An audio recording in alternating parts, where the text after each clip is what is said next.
bizemera nuko natwe ubwo tugoswe n'igicucu cy'abahamya bangana batyo twiyambura ibituremerera byose n'icyaha kibasha kutwisingiraho vuba dusiganirwaho dutegekwa twihanganye.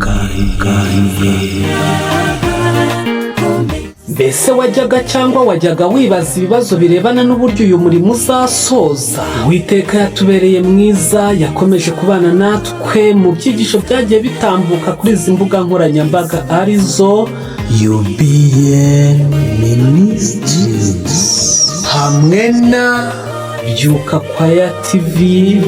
Ubutumwa bugenda buhanyuzwa mu ngeri zitandukanye, mugenda mutwereka ko bugira umumaro ku mitima yanyu. Mu gihe bikemera, nyemerera tugendane muri gahunda zitandukanye n'ubundi zikomeje kunyuzwa kuri izi mbuga nkoranyambaga.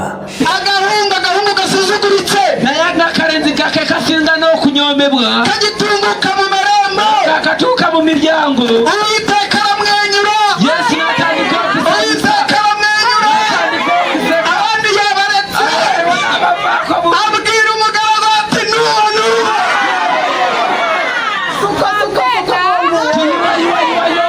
Samweli ati ndabisoje. Samweli nariyo kagama kimbimaririza umukira arigendera, ye nafurumana yedukira nagenda ngo guhera ubwo naye Bayibuli tugamba ati okuvorwe.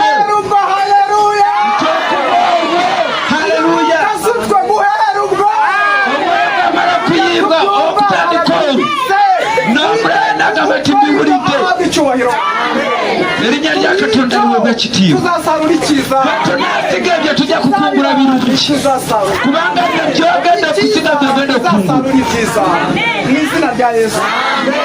Elishadai akubumbatire.